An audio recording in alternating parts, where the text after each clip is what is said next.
Ladies and gentlemen. Vous écoutez Close-Up Dramatique, le balado sur les actrices de l'âge d'or d'Hollywood.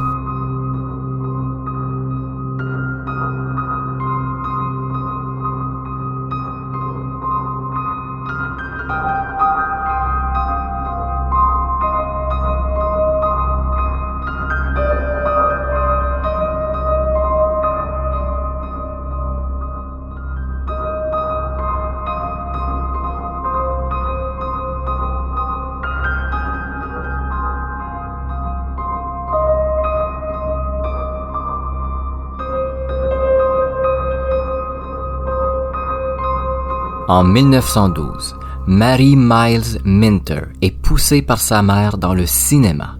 Rapidement, elle gagne en popularité et devient la rivale des plus grandes stars des prémices d'Hollywood. Si Mary déteste le cinéma, cette carrière lui permettra de rencontrer le plus grand amour de sa vie, William Desmond Taylor.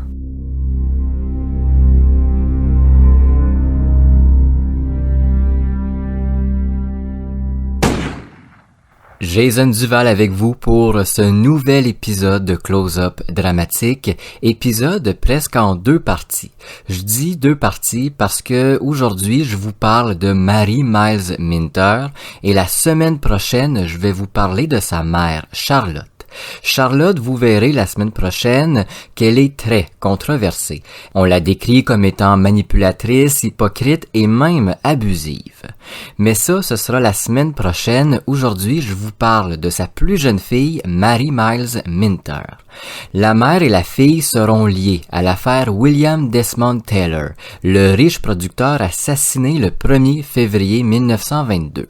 Affaire dont je vous ai parlé la semaine dernière avec Margaret Gibson, mais aussi dans l'épisode sur Mabel Normand.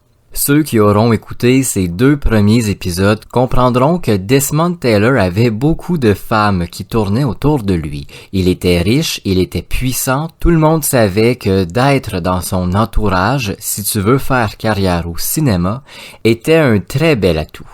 Son meurtre est toujours irrésolu en 2023 et Mary Miles Minter sera même soupçonnée.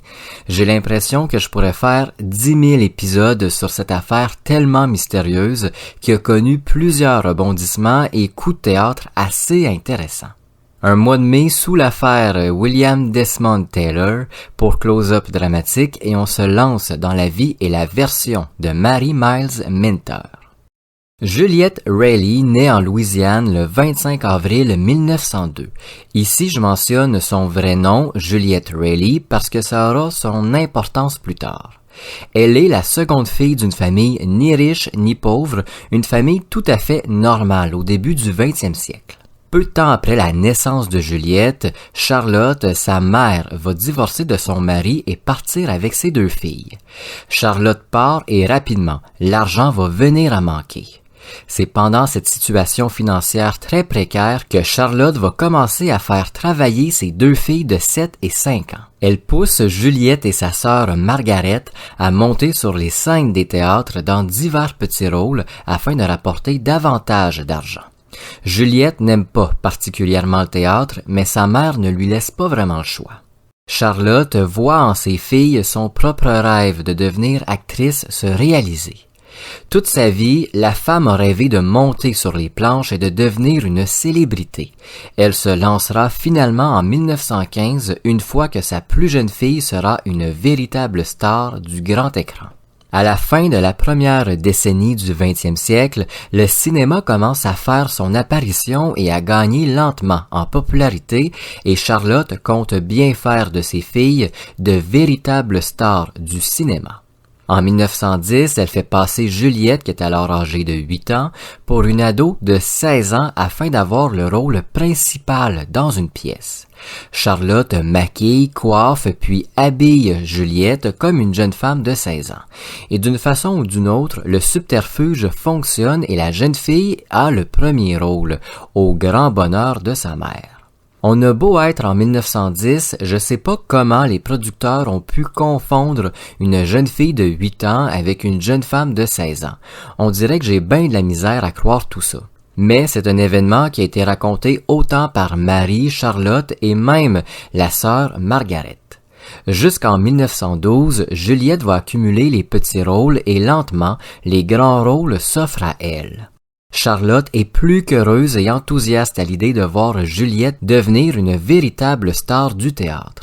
La jeune fille n'a pas vraiment le temps de se reposer puisque dès qu'une production se termine, sa mère lui programme des auditions quand c'est pas littéralement une nouvelle pièce. En 1912, le cinéma est un média qui est encore à ses débuts, mais qui, chaque année, chaque semaine, se voit se peaufiner et surtout gagner en popularité. Charlotte croit que le théâtre va finir par disparaître et comprend que les prochaines grandes vedettes seront sur le grand écran. Il est plus que nécessaire que sa jeune fille de 10 ans devienne actrice de cinéma. Mais, il y a un grand mais. L'art de la caméra interdit alors les enfants de moins de 12 ans à avoir un contrat avec un studio. Un paragraphe dans le cadre de la loi empêchant l'exploitation et le travail des enfants. Juliette, vous comprenez, à 10 ans, doit encore attendre 2 ans avant de se lancer. Mais c'est mal connaître Charlotte Shelby. Charlotte sera la Motion Picture Distributor, l'un des tout premiers studios à ouvrir, avec un faux acte de naissance. Elle fait passer Juliette pour sa nièce décédée, Mary Miles Minter. Au studio, les directeurs n'y voient que du feu et signent Juliette qui devient alors Mary Miles Minter. À l'époque, c'était beaucoup plus facile d'usurper l'identité de quelqu'un de décédé. C'est la même année, toujours en 1912, que Marie apparaît dans son tout premier court-métrage, The Nurse. Charlotte fait travailler sa jeune fille à tous les jours. Malheureusement pour la mère, il va falloir attendre 1915 avant qu'un nouveau contrat s'offre à sa fille. Pendant ce temps, la jeune adolescente, sous l'obligation de sa mère, hante les couloirs du studio. Elle est obligée de parler avec diverses personnes, des adultes la croyant presque à 18 ans, la drague. Parce que oui, Charlotte donne l'apparence d'une adolescente, voire d'une jeune femme, à sa fille de 10 ans. Toutes ces avances, parfois grossières, effraient la pauvre petite Marie, qui est pas du tout rassurée par sa mère. Charlotte lui dit que si elle veut percer, elle va devoir être gentille avec les messieurs derrière les caméras. Marie dira plus tard que sa mère lui a volé son enfance. Elle n'a jamais eu la chance de se comporter comme une enfant de son âge, de jouer avec les autres filles, de jouer à la poupée. Elle a toujours dû se comporter comme une adolescente et très tôt comme une jeune adulte.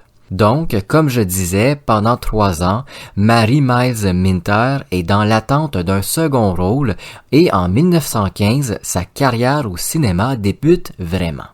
Elle a alors 13 ans et est déjà très charismatique. Les médias adorent l'aspect juvénile de Marie et en même temps, c'est normal, c'est à peine une adolescente. Ses cheveux blonds bouclés et son regard clair fait d'elle la parfaite jeune fille à l'écran. Elle fait concurrence à Mary Pickford, la plus grande star du cinéma à l'époque. Jusqu'en 1919, elle va jouer dans un peu plus d'une trentaine de courts-métrages et devenir une actrice de renom. Aujourd'hui, en 2023, la plupart de ses films sont considérés comme perdus et ceux qui nous restent sont dans un état plus ou moins bon.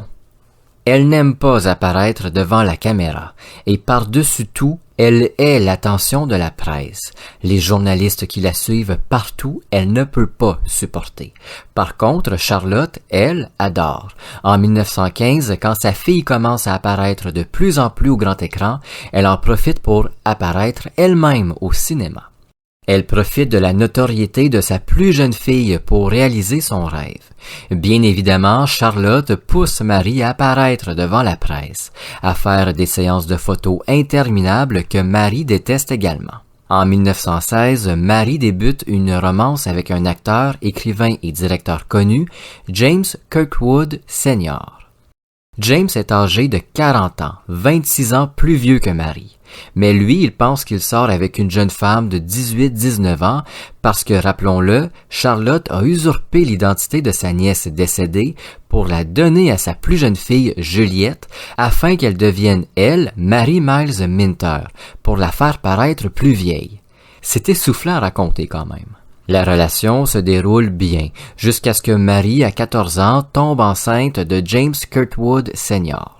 La mère de Mary, Charlotte, se met à paniquer. Elle craint qu'à l'hôpital on découvre la vraie identité de sa fille, son vrai âge surtout, et décide de l'obliger à se faire avorter sans le dire à James, bien évidemment. Charlotte trouve alors une clinique clandestine et fait avorter sa jeune adolescente. Sans qu'on sache vraiment comment, James va avoir vent de l'avortement. En apprenant la nouvelle, il va quitter la jeune adolescente et c'est la fin de leur relation. Un premier amour qui se termine assez mal pour Mary. Mais en 1919, elle fait la rencontre de William Desmond Taylor et ça marquera sa vie.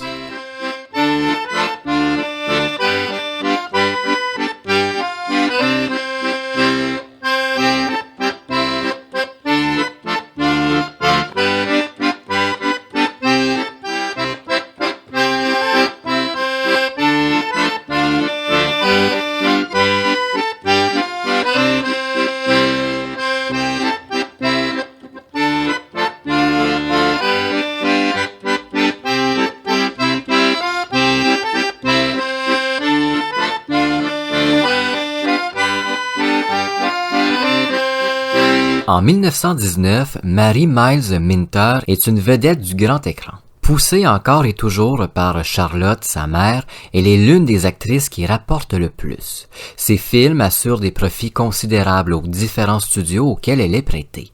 Bien qu'elle soit réellement âgée de 17 ans, Charlotte la fait passer pour une jeune femme de presque 21 ans. Très pratique pour obtenir des rôles plus importants.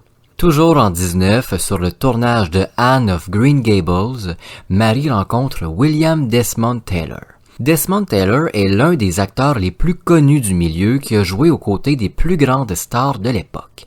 Il est l'un des premiers acteurs vedettes du grand écran. Très beau, très charismatique, sa vie privée est épiée par les médias qui lui prêtent des relations avec plusieurs actrices. Son plus grand flirt serait avec l'actrice comique Mabel Normand. Le courant entre Mary et William passe tout de suite.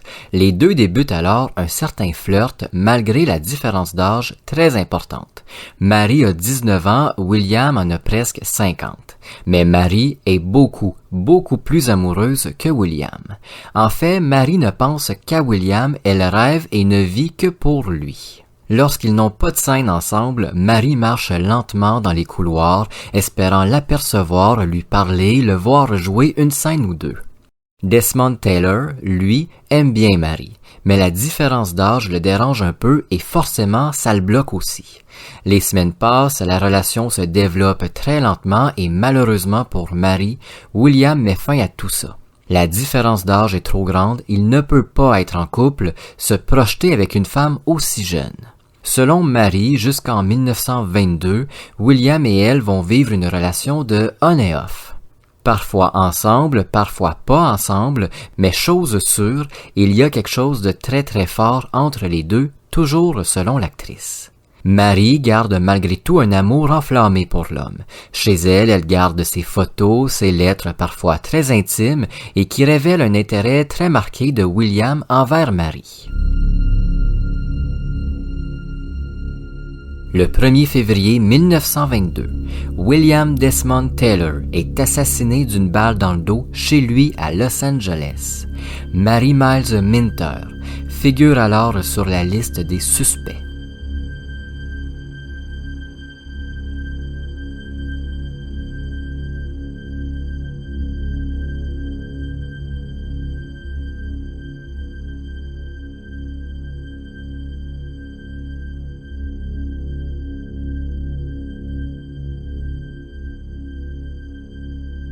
Le 2 février 1922, en journée, les États-Unis apprennent la mort de William Desmond Taylor, producteur et acteur de renom. Chez elle, Mary Miles Minter apprend la tragique nouvelle et s'effondre en pleurs. Depuis quelques années, elle voue un amour passionné pour l'homme avec qui elle vit une relation plutôt mouvementée. William et Mary ont vécu ensemble une courte idylle en 1919, histoire d'amour que l'homme avait arrêtée due à la trop grande différence d'âge. Tout de même intéressé par Marie, il l'avait gardée dans son entourage et vivait avec la jeune femme d'à peine 20 ans une histoire d'amour on et off. Le 1er février 1922, William Desmond Taylor reçoit une balle dans le dos, s'écroule et meurt. Le lendemain, quand on découvre son corps, sa maison de LA devient un chaos. Les policiers envahissent la scène de crime qui est déjà très abîmée par les amis, la famille et l'entourage intime ou non de Desmond Taylor. Une fois que la maison du producteur et riche homme d'affaires est plus calme, les policiers se mettent à fouiller. Rien n'a été volé. Dans sa poche, William Desmond Taylor a 78 $, une belle somme pour l'époque, quelques objets de valeur et une photo de l'actrice dans sa poche de veston. Aucune trace du meurtrier. Mais les autorités découvrent dans un bureau plusieurs lettres écrites par Mary Miles Minter, cette actrice de renom qui concurrence Mary Pickford depuis déjà plusieurs années. Ça intrigue les policiers qui décident de mettre la jeune femme sur la liste des personnes à interroger. Lorsqu'ils arrivent chez Marie, les autorités font face à une armée de journalistes devant la maison de l'actrice. La jeune femme est sur le perron, soutenue par sa mère Charlotte qui la force à se présenter devant la presse. Charlotte, elle, est, à ce qu'on dit, tout sourire pendant qu'elle tient sa fille écroulée en pleurs. Tout à fait normal, notez mon sarcasme. Les autorités vont entrer chez l'actrice, demander à la mère de sortir, puisqu'on l'a dit très bavarde, et vont finalement interroger la jeune femme. Très ébranlée, Mary Miles Minter va faire une série de déclarations très intéressantes qui vont la mettre peu à peu sur la liste des suspects. L'actrice débute sa déclaration en clamant son amour pour l'homme. Elle l'aimait profondément, passionnément, et avait pour lui tout le respect qu'une jeune femme de son âge doit avoir pour un homme comme William Desmond Taylor. Elle raconte leur amourette de 1919 et explique leur relation depuis ce moment. Selon Marie, elle entretenait une relation purement sexuelle avec l'homme dans l'espoir qu'il développe à nouveau des sentiments amoureux pour elle.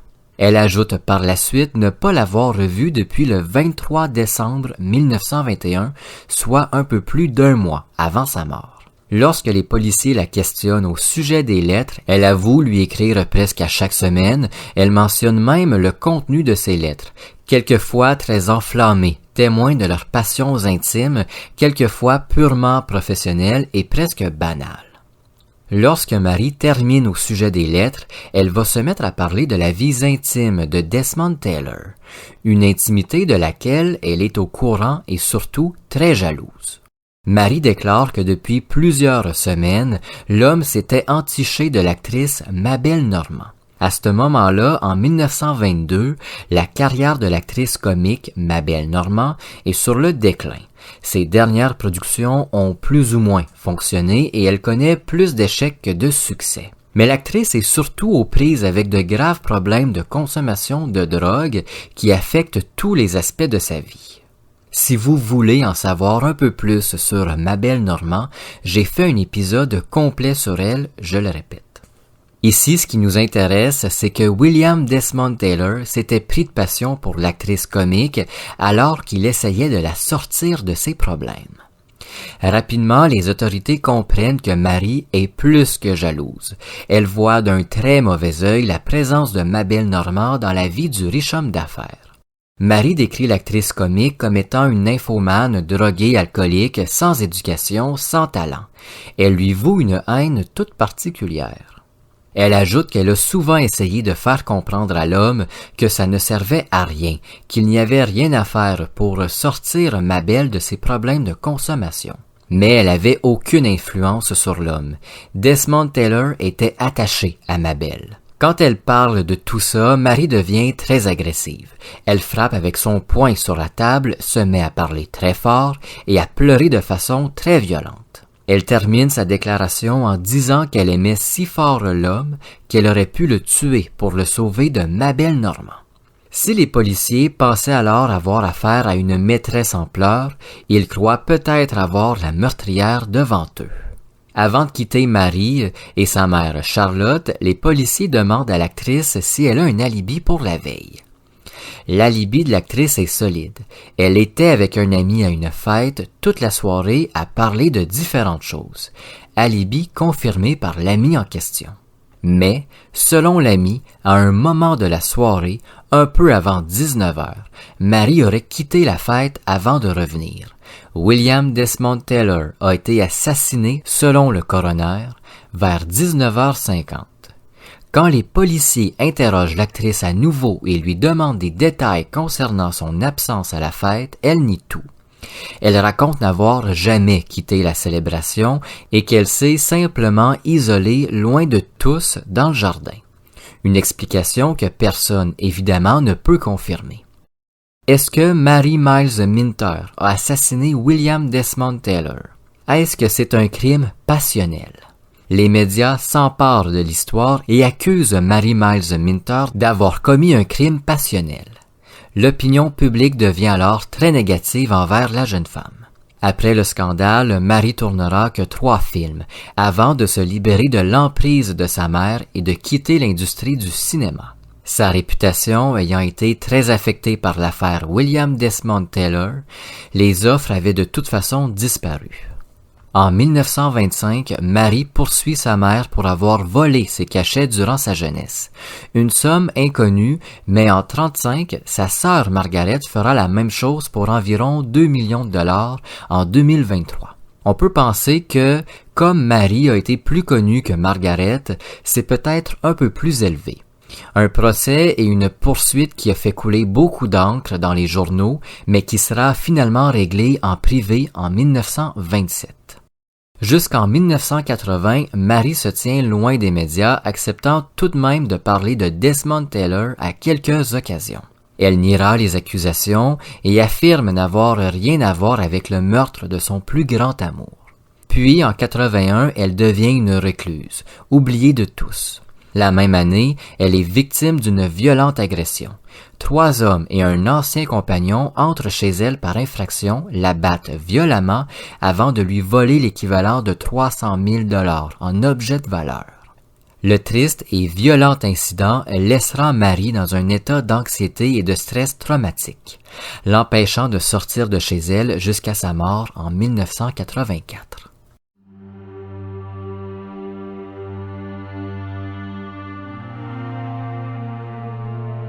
Toute sa vie, Mary Miles Minter a nié avoir un lien avec la mort de William Desmond Taylor. Un jour, dans les années 30, chez elle, entourée de photos du passé et de quelques photos de Desmond Taylor, elle déclare à un ami que sa mère a tué ce qu'elle aimait le plus. En 1938, Margaret Shelby, sa sœur aînée, accuse leur mère, Charlotte Shelby, d'avoir assassiné l'homme. Dans son accusation, Margaret implique Mary.